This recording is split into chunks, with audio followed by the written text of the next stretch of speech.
They told me for years there was no money in podcasting. Well, they were all wrong.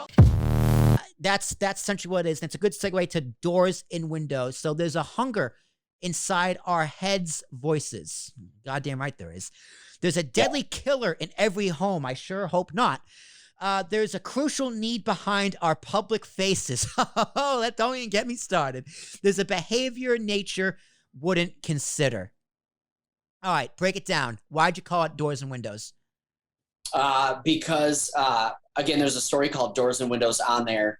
And as we build our lives and we put up our little walls to keep people out, you're also stuck in there, by the way, in those walls, that this album, maybe it's not trying to paint this room a different color to think a different way. Maybe it's not just rearranging the furniture in the same old room of your mind. Maybe you got to find a door or a window, open up and leave. Yeah, that's maybe true. It's not, maybe what your perspectives are and where you are keeping yourself within those walls are, if they're not working anymore, there's doors and windows everywhere trying to open up to you.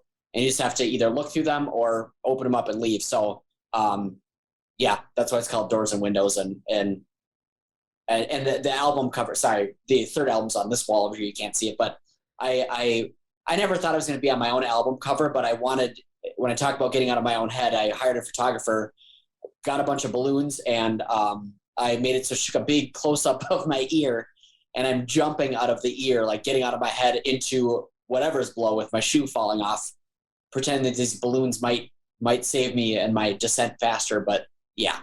Love it. All right, Mike, we could talk for hours upon hours upon hours, but I know you do have a heart out, and I will respect that heart out, but that just means I got to bring you back on. So whenever, when's part 4 coming out? Any idea? Ooh, that's a great question. Well, how long does it take to produce? I didn't want to get into some technical questions, so I'll get into one. How long does it take from beginning to end, writing, recording, post, and distribution? How long does that process take? Yeah, and just so you know, we still have another 10, 12 minutes if you have any more questions too. But thank you for honoring the time. The albums each, so the first two took 2 years to make. Wow. And this last one, because of the pandemic, I know, and I have a heart for everybody who lost people that went through a hard time, that didn't deal well with being sequestered to home. For me, creatively, I had so much time to work on album 3, Doors and Windows, that one took 1.5 years. And the fourth one is called Little Cracks of Light. So the characters in the first 3 albums, they have their little moments when they realize something, and there's going to be more stories on album 4, but just shorter. But this one will probably take, I would guess, 9 months to 1 year right now. It's probably a fourth complete, not including mixing and mastering the final result. But I've got a lot of great music and musicians that have lined up to get that ball rolling. So it's already in process, which is weird because album 3 just came out in May, and without stopping and celebrating it, I just want, when someone finds these, to have just so many hours of content to dive into and get swallowed up in. So I just keep pushing out more. And I love it too. If it exhausted me, marketing can be tiring sometimes, but it's the worst.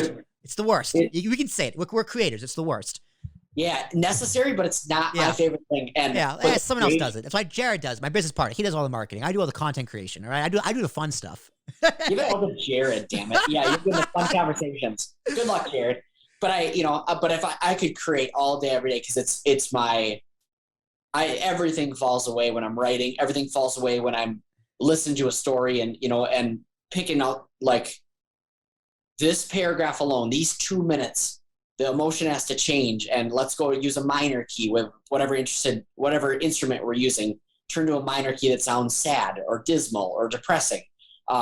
This has to sound inspiring, almost. And I always use metaphors like, picture a little kid looking at his mom. Let's start there. And if, we always get it right in the end, but sometimes it takes a couple rounds to go back, like, not quite there yet. Save this music for another story because I love it, but we need to get sadder.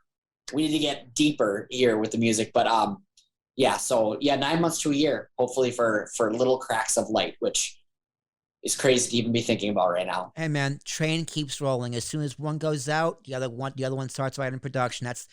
That's the life we chose. We chose audio storytelling as a job, and you go a step above and beyond me. Like, I'm actually, I edit these myself. And the biggest podcast which I pass on to our studio editor, and he does a lot better job than them.